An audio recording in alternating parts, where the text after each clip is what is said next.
Bonjour Christelle. Bonjour Céline. Bon, je suis ravie de te revoir déjà et puis ravie que tu aies accepté de faire ce témoignage pour nous partager ce voyage d'exploration au cœur de ton être que tu as vécu pendant plusieurs mois. Donc, dans un premier temps, est-ce que tu veux bien te présenter, s'il te plaît? Oui, alors je m'appelle Christelle, j'ai 51 ans, je suis à Paris, je suis célibataire, sans enfant, et je vis avec mes deux chats. Voilà. Super. Euh, alors, pour poser un petit peu le contexte, avant de commencer cet accompagnement, qu'est-ce que tu vivais? Dans quel état étais-tu? Est-ce que tu t'en souviens? Oui, j'étais assez angoissée parce qu'en fait j'avais été licenciée et que je ne savais pas trop euh, ce que j'allais faire.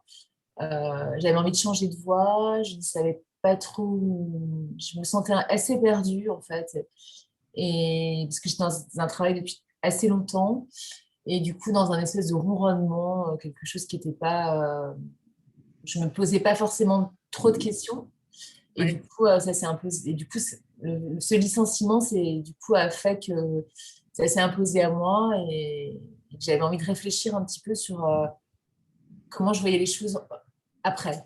oui. Voilà. Ouais, ce que tu dis, c'est intéressant hein, parce que pendant plusieurs années, tu as fait ce métier qui était plutôt un métier alimentaire, mais tu ne te sentais pas forcément à ta place, tu ne te sentais pas forcément euh, euh, oui, à ta juste place. Donc, et en même temps, tu avais peur de le Peur lâcher. du changement, voilà, peur de lâcher. Et puis après, il y a une forme de... On se fait plus forcément confiance parce qu'on est habitué, et du coup, Ouais. l'extérieur nous fait peur, Mm, nos mm, capacités. Et mm, puis moi, j'étais dans un environnement qui était plutôt sympa, où j'avais une certaine liberté. J'étais quand même à mi-temps. mm. Mais par contre, je m'ennuyais souvent, et du coup, j'avais pas toujours envie d'aller travailler. Ouais. En même temps, j'avais peur de quitter ce que j'avais. Donc, Mm, mm, mm, voilà. mm, mm. Et du coup, c'était oui. Et je me posais la question en me disant, bah, si un jour il me licencie, peut-être que je ferai autre chose, etc. Mais j'avais pas, moi, en tout cas, le courage Ouais. de tout lâcher. Voilà. Ouais, tu étais installé dans une forme de routine, hein, dans une forme. euh, Exactement. et quand on est enfermé dans quelque chose, bah, il y a souvent des bénéfices secondaires positifs. Et par rapport à ces bénéfices, bah, il y avait une certaine forme d'équilibre. Et en même temps, ce que tu dis, c'est que malgré tout, au fond de toi, tu sentais que au fil du temps, cette situation, elle te mettait plutôt dans un déséquilibre intérieur et dans un manque de confiance, d'estime, où du coup, tu n'osais plus manifester qui tu étais profondément, quoi. Exactement. Et d'ailleurs, j'avais quand même cette sensation souvent que ça m'enlevait de l'énergie. Et Ouais. vraiment, au sens, Mm, mm. ouais, une fatigue morale, en fait. Ouais, ouais. Donc, Et, voilà, quand on se sent pas à sa place dans la vie, souvent, en fait, ça nous confronte, en fait, à des... Ouais, on se sent pas forcément très bien, on n'analyse pas forcément toujours pourquoi, mais on ouais. sait, moi, je savais comment on allait travailler, c'est toujours un peu dur. J'avais du mal à y aller le matin, Mm, mm, voilà, pour moi, c'était compliqué, et en même temps, je savais pas comment partir, voilà, mm, mm. j'avais pas ce courage, en tout cas. Ouais. Donc, tu subissais une situation, quoi. Et la vie, elle est bien faite. Et il y a eu un déclic. Donc, le déclic, l'événement déclencheur, ça a été le licenciement. Donc, Exactement. et c'est intéressant par rapport à ces événements déclencheurs, par rapport à ces déclics, parce qu'on peut les vivre de manière négative, on peut les vivre en étant enfermé dans des peurs. Et en prenant un petit peu de distance, on se rend compte que la vie, c'est comme si elle nous poussait un petit peu aux fesses, hein, pour qu'on mette Ouais. du mouvement. Et c'est ce qui t'a permis de remettre du mouvement. Et du Exactement. Et oui, j'avais vraiment. En même temps, j'étais aussi soulagée. C'est-à-dire que quand j'ai été licenciée, j'étais aussi soulagée en me disant, bah, je vais pouvoir peut-être faire autre, enfin, je vais pouvoir faire autre chose. Je ouais. vais tenter autre chose. Voilà. C'était aussi très libératoire. Mm. Et donc, je me souviens très bien, hein, le premier jour quand on s'est rencontrés, et je me souviens très bien l'énergie dans laquelle tu étais aussi, et puis l'inquiétude, le manque de confiance. Voilà, tu étais perdue, quoi. Ouais. Et ton énergie, elle était, voilà, Assez, elle était, assez basse. Ouais, assez basse. En plus, c'était pendant le confinement, donc j'avais été quand même pas mal enfermée. ouais, Et j'avais eu beaucoup de. Oui, puis voilà, du coup, en plus, avec l'enfermement, j'étais dans la peur. Et c'est vrai que je me souviens quand la première fois qu'on s'est rencontrés, je suis arrivée en retard, j'ai paniqué, j'ai pas été à la bonne, j'ai pas été à la bonne station. Enfin, voilà, j'étais déjà voilà, décentrée mm, et dans la peur, en fait. Voilà. Et en même temps, j'avais vraiment besoin d'un accompagnement, d'un soutien, d'un guide qui me permettent de rebondir, en fait. Et mm, vraiment, et je l'ai trouvé, voilà, j'ai trouvé en te rencontrant. Et voilà, ça a été vraiment une expérience vraiment forte. Vraiment. mm, mm. Quelles étaient tes attentes au début quand on a commencé cet accompagnement? Bah, mes attentes, en fait, j'avais vraiment besoin d'y voir plus clair en moi. Mm, Et je pensais que je ne me posais pas forcément les bonnes questions, que j'étais euh, bah, comme quand on est perdu, c'est-à-dire qu'on va un peu dans tous les sens. Voilà. mm, mm, Et j'étais un peu dans cette phase-là, justement, où j'avais des choses que j'aimais, que j'avais très envie de faire, en même temps, je ne savais pas comment les faire. Euh, et je m'étais un peu focalisée sur certaines choses, et puis finalement, en allant un peu plus loin, je me suis rendu compte que c'était compliqué, que c'était pas forcément faisable, que c'était pas forcément réalisable ou mm, réaliste. Et du coup, bah, en fait, oui, dans mes attentes, c'était aussi ce que je ne voulais surtout pas, c'était me retrouver à faire une formation que j'allais pouvoir regretter, comme j'ai pu faire il y a des années, où finalement j'ai fait une formation qui m'a pas réellement servi. Et là, en fait, j'étais à la croisée des chemins et je ne pouvais pas me permettre de me retrouver encore dans quelque chose qui n'était pas, où j'allais encore perdre du temps. Voilà. mm, mm. Donc, mes attentes, c'était surtout ne pas perdre de temps. euh, Gagner du temps en allant à l'essentiel. Et voilà. Et donc, par cet accompagnement, je me disais qu'au moins, j'allais peut-être aller euh, dans un chemin qui serait plus juste. Mm. Et hein, au début, c'est vrai que tes attentes, donc elles étaient un petit peu plus focalisées sur le faire, qu'est-ce que je dois faire, Voilà. quelles sont les différentes opportunités, ne pas me tromper, faire un choix qui soit juste pour moi. Et, euh, et tout ce voyage, euh, tout cet accompagnement, ça t'a permis vraiment d'aller euh, au cœur de ton être, hein, pour aller quelque part à la rencontre de toi. Complètement. Parce que finalement, avec le travail que tu proposes, en fait, c'est vraiment, bah, en fait, c'est vraiment, on va à sa rencontre, en fait. Il y a vraiment, on va à sa rencontre parce qu'on part de choses, évidemment, au départ, c'est professionnel, mais le professionnel amène forcément au personnel, parce que quand tu te poses beaucoup de questions et après tous les exercices que tu proposes, et en fait, petit à petit, en fait, bah, tu vas à ta rencontre. Et Mm. du coup, ça te permet aussi de voir un petit peu bah, toutes les choses auxquelles tu as été confronté, les choses que tu as réalisées, des choses finalement auxquelles tu n'y pensais pas forcément, mais finalement, voilà, où tu te dis, ah, mais ça, en fait, c'est vrai, je l'ai fait. Mm. Ah, ouais, donc, du coup, en même temps, ça rassure un peu sur qui on est, puisque finalement, on a toujours tendance, peut-être, enfin, peut-être pas pour tout le monde, mais quand on est dans des périodes fragiles comme ça, on peut vraiment douter de soi et se dire bah, qu'on n'est pas à la hauteur des choses, qu'on ne Mm. va pas y arriver, Mm. Mm. que c'est réalisable, que voilà, et on a toutes les peurs et tous nos vieux schémas qui reviennent, et du coup, ça nous, voilà, et c'est intéressant de se confronter, mais tout en ayant un regard un peu plus neuf sur soi. Mm. Mm. Voilà, et cet accompagnement, je trouve Mm. qu'il te permet de le faire, en tout cas.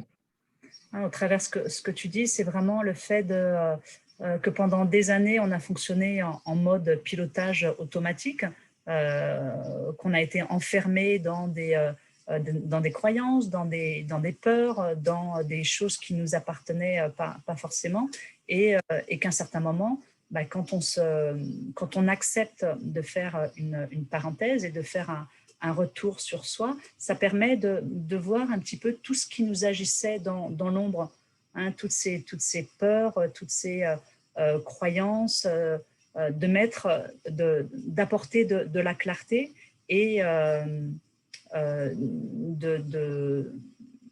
de se débarrasser d'une certaine manière, ou de mettre à la lumière pour faire des choix qui soient plus en conscience. Et Oui, surtout qu'en plus de ça, le travail qu'on fait avec tout ce que tu proposes, c'est aussi, il n'y a pas que les côtés, en fait, on voit vraiment, euh, on travaille sur les valeurs, on travaille bien sûr sur les compétences, sur ce qu'on a, mais aussi sur nos peurs, sur nos doutes. Euh, ce- donc en fait, du coup, on fait vraiment, c'est une vision à 360 degrés, c'est-à-dire qu'on regarde un petit peu tous les aspects, ce qui nous permet aussi d'être le plus juste possible et pas seulement c'est pas que le côté positif, c'est les choses en entier, ce qui fait que du coup, on a un autre regard, en tout cas, il y a quelque chose qui se met en place, et du coup, ça change un peu le regard qu'on a aussi sur nous-mêmes. Et c'est aussi une façon de se dédoubler presque, de voir, de se voir en miroir. Et ça donne, ça apporte beaucoup de choses, et de réconfort aussi. l'image qui me vient, c'est vraiment l'image de la fourmi, hein, la fourmi qui est nez dans le guidon et puis qui veut bien faire, qui est besogneuse, qui y va, hein, qui met de la bonne volonté. Et à un certain moment, ben, c'est important de lâcher la fourmi et de prendre le regard de l'aigle pour avoir une vision un petit peu plus large, et oser changer son regard, oser changer d'une certaine manière ouais, de paradigme, hein, oser pour lâcher tout ce dont tu n'as plus besoin, hein, par rapport à certaines peurs. Je me souviens qui étaient vraiment présentes, et puis qui étaient je sais pas si vous entendez, mais il y a l'eau qui, il y a la pluie qui tombe, et du coup ça nettoie. Mais du coup, il y a une énergie qui est importante. Ouais, c'est drôle, là, c'est drôle. Tout est sombre, c'est Ouais, drôle. je vais fermer la fenêtre. Ouais. Et voilà, donc c'est vraiment poser un autre regard sur soi, sur la vie, sur le monde, pour, bah, pour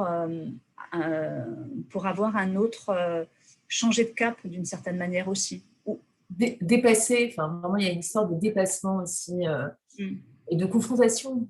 C'est Ouais. se confronter aussi. Et quand on ne s'est pas confronté depuis longtemps, en fait, évidemment, ça fait très peur. Parce que du coup, il faut tout changer. Enfin, voilà, il faut tout changer, en fait. Il y a quelque chose de ça. On a Ouais. envie de changer les choses, on a envie de les faire bouger. Et pour ça, Ouais. il faut que ça change de l'intérieur de nous pour qu'on puisse les bouger à l'extérieur. Voilà. Ouais. Donc, Bah il y a oui. vraiment un travail qui se fait de l'intérieur pour Ouais. pouvoir s'exprimer à l'extérieur. Ouais. Et si on ne change pas l'intérieur, en fait, le travail se fait pas. Ouais. C'est Gandhi qui avait dit: sois le changement que tu veux voir dans le monde. Donc ça passe Ouais. vraiment par Ça passe par soi. pour ensuite rayonner à l'extérieur. Et dans tout ce travail, qu'est-ce qui t'a le plus particulièrement plu ou déplu? Euh, c'est un travail. En fait, ce que je trouve qui est intéressant dans ce travail, c'est que déjà, c'est un travail qui se fait dans le temps. Et le temps est important parce que le temps amène une maturation, en fait, au fur et à mesure du temps, avec les exercices que tu proposes, le regard qu'on doit avoir sur soi, qui parfois n'est pas très facile. de faire l'éloge de soi, par exemple. J'ai trouvé que c'était très compliqué. C'est très intéressant aussi de demander aux autres, à tes amis, comment ils te voyaient, dans les qualités, ce que tu leur apportais, ces choses auxquelles on ne pense jamais, enfin, on ne sait jamais en fait. On ne pose pas ce genre de questions à nos amis. Et puis aussi, toute la recherche de nos personnages talents, puisque ça, c'était quand même quelque chose aussi d'assez fort et long, et de voir un petit peu justement, d'aller voir un petit peu partout en fait euh, où on était, où on se situait, et découvrir en soi des choses dont on n'a pas forcément, on s'en rend pas compte. Enfin voilà, et ça, j'ai trouvé que c'était vraiment, ces personnages talents sont vraiment importants parce que finalement, ils nous permettent d'aller voir un petit peu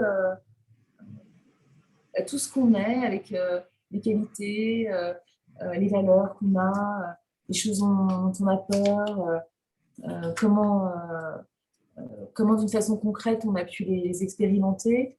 Et le fait d'y mettre des noms, le fait de les nommer, le fait d'aller les chercher, en fait, ben, ça nous permet de les mettre en réalité, enfin, ils deviennent réels, et du coup, on peut s'y appuyer après, si besoin, pour aller chercher des ressources auxquelles on n'a pas forcément quand on n'a pas travaillé sur soi. Donc, j'ai trouvé que c'était un regard très intéressant, et du coup, c'est vrai que on n'est pas enfin, on se définit avec, on est plein de choses, hein, on n'est pas qu'une seule chose. Et donc, du coup, là, ça nous permet de voir un petit peu l'éventail de tout ce qu'on peut être, hein, et, et d'aller voir aussi nos peurs, justement, qu'est-ce qui nous freine, les choses où on a vraiment des talents innés, où on ne s'en rend pas forcément compte parce que pour nous, c'est simple, hein, parce qu'en fait, on le fait naturellement. Donc, toutes ces choses-là, en fait, euh, ça apporte beaucoup, en fait, parce que ça donne de la force sur des choses sur lesquelles on peut s'appuyer, voilà, pour grandir.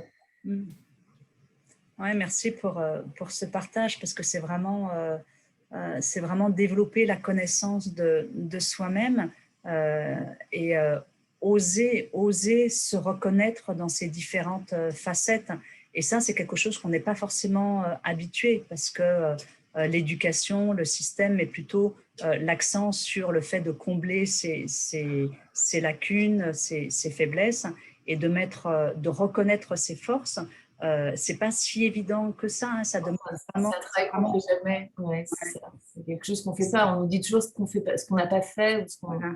ce qu'on a bien fait. Ça, c'est. Ouais. Et on s'identifie plutôt à partir de nos manques, plutôt qu'à partir de nos forces, de notre rayonnement. Hein, il y a cette croyance aussi qui nous limite et qui dit, mais qui je suis pour dire tout ça de moi, quoi. Et quand on se valorise, on a l'impression de manquer d'humilité, alors que c'est tout le contraire, quoi. C'est vraiment, plus tu te reconnais dans ce que tu es, dans ta singularité, voilà, dans toutes ces facettes. Hein. Quand tu parlais de ces différentes parties de toi, j'avais une boule à facettes, tu sais, comme... Oui, comme dans les boîtes de nuit, quand ça scintille. Voilà. Et que chaque individu, chaque personne est riche de différentes facettes. Et quand on ose aller à l'intérieur de soi dans ces profondeurs pour faire remonter à la lumière tout ce qui rayonne, tout ce qui vit, quoi, après, ça fait comme une boule, comme la boule à facettes, ça rayonne à l'extérieur. Donc ce travail, c'est voilà, parce qu'il peut y avoir une appréhension aussi, hein, le fait de faire un retour sur soi, de se dire, mais c'est égoïste voilà, d'aller sur soi, mais plus on va à l'intérieur de soi, plus on est en capacité de rayonner, et du coup, après, d'apporter ce rayonnement à l'extérieur, quoi. Donc, Oui, c'est vraiment un travail, et je dirais que c'est quand même un travail qui peut parfois être aussi douloureux, parce que du coup, on se met aussi comme un travail thérapeutique, c'est-à-dire qu'on se met les choses en face pour les affronter. Et du coup, on passe par des phases un peu montantes, descendantes. Enfin voilà, c'est un chemin, c'est vraiment un chemin. Et c'est aussi, voilà, et après, même après tout ça, c'est toujours quelque chose qu'il faut avoir en soi pour continuer de travailler. Voilà, mais vraiment, bon, voilà, ça amène, ça apporte beaucoup de choses, beaucoup de belles choses, vraiment, beaucoup de belles choses. Et aujourd'hui, du coup, comment tu te sens aujourd'hui? De quoi es-tu riche? Donc, en tout cas, où je suis contente, c'est par rapport aux décisions que j'ai pu prendre suite à cet accompagnement, j'ai pu réaliser un petit peu toutes les choses que j'avais faites, où j'en étais. Et j'ai plutôt décidé d'aller de l'avant dans ce que j'avais déjà appris et en étant plus professionnelle, c'est-à-dire apprendre plus, me sentir plus en confiance, aller jusqu'au bout finalement, ce que j'avais pas fait. Mais ce qui est génial, c'est que là, c'est des vraies décisions que j'ai prises. C'est-à-dire, je ne fais pas les choses par défaut. Je les fais parce que je les ai décidées, parce que je les ai travaillées, parce que j'ai réfléchi à ce que je voulais faire. Donc, ça n'a pas du tout le même impact. Ouais. Et du coup, il y a une forme de libération. C'est-à-dire que du coup, quand on sait pourquoi on fait les choses, ça change tout. Et qu'on se sent. Et que là, pour le coup, je ne me sens pas dans un côté où je subis, mais plutôt, là, je suis plus active. Je suis plus dans le côté où je subissais. Là, je prends ma vie en main. C'est moi qui décide. Ouais. Tu t'es donné l'autorisation. Hein, exactement. Je me suis donné l'autorisation. L'autorisation de choisir, de décider. Et d'y aller, même s'il y a toujours des peurs parfois, même s'il y a toujours... mais en tout cas, de faire le choix, en tout cas, de se mettre un peu en danger aussi, d'affronter ses peurs. Et du coup, c'est très libératoire. Oui, et puis maintenant, effectivement, hein, les peurs, tout ça, c'est pas parce qu'on fait cet accompagnement qu'il n'y a plus de peur. Elles sont encore là. Il n'y a pas de baguette magique, mais c'est... Malheureusement, c'est pas complètement magique, mais en tout cas, ça donne des clés pour, en tout cas, te donner des ressources pour quand tu as peur, de pouvoir aller voir et pour les chasser et en tout cas, les surmonter. Ouais. J'aime bien dire aussi les apprivoiser, les accueillir pour pouvoir transformer et transmuter ce qui... Mais ouais, donc voilà, aujourd'hui, tu deviens co-créatrice de ta vie en tous les cas. Exactement, exactement. Et c'est vraiment... bah oui, ça donne tout à fait d'autres saveurs en fait. Hein. Voilà. Du coup, oui, je suis vraiment heureuse de ça en tout cas. Ouais. J'ai une autre forme de liberté.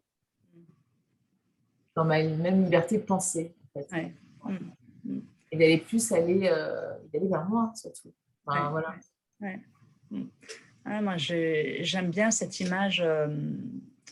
Ma société, elle s'appelle les ailes de l'être. Et au travers de ce que tu dis, ça m'émerveille toujours et puis ça me met en joie parce que tu t'autorises à déployer tes deux ailes. Et les deux ailes, pour moi, c'est vraiment l'ouverture de ton cœur et puis la liberté d'être et d'agir. Et c'est ce que tu nous as dit. Non, mais complètement. Complètement. Pour moi, c'est vraiment ce travail, c'est vraiment une façon d'aller vers soi et de communiquer avec soi, de se trouver ou se retrouver. Et du coup, on va plus vers l'essentiel aussi. On est moins, voilà, et surtout, ça donne des vraies directions. Et c'est pas, voilà, et c'est pas, on choisit, voilà. Et tu as ta boussole. Voilà. Et du coup, on retrouve une certaine foi aussi. Ouais. Hein, en soi, en l'autre. Voilà. C'est beau ça. Parce que c'est plus puissant, hein, la foi. Quand la foi, elle est présente, il y a vraiment cette confiance que les choses, elles arrivent. Exactement. Et la confiance. Voilà. La confiance, c'est énorme, en fait. Confiance. Bon. Voilà. Merci beaucoup, en tous les cas, pour tout ce partage. est-ce que des personnes qui hésiteraient, qu'est-ce que tu aimerais leur dire? Et puis je te laisse le mot de la fin du coup. Bah, moi, je leur dirais que si elles ont envie d'aller à leur rencontre et qu'elles ont envie de faire vraiment ce qu'elles aiment, et voilà, bien qu'elles fassent ce travail avec toi, parce que voilà, il y a enfin voilà, ça amène une liberté d'action et de bien-être. Enfin voilà, ouais, il faut y aller, quoi. Sans peur, sans peur. Et même justement, voilà, c'est aussi une façon de dépasser ses peurs. Voilà. Et voilà. C'est quelqu'un de très bienveillant. Et ce que je voulais aussi dire, c'est que, en fait, tous les choix que j'ai faits, en aucun cas, tu ne m'as jamais influencé. Et ça, je trouve que c'est très fort. C'est-à-dire que tout ce que j'ai fait, je l'ai fait toute seule. Tu m'as accompagnée, mais sans jamais m'influencer, ni décider à ma place, ni... voilà, donc ça, c'est... Voilà. Tu donnes les clés, voilà. Les clés, voilà. Voilà. Merci beaucoup. Merci beaucoup. Christelle. Merci beaucoup, Céline. Merci beaucoup. À bientôt. Enfin, voilà. À bientôt. À bientôt. Au revoir. Au revoir. Je quitte ou pas? Oui, là, je vais quitter.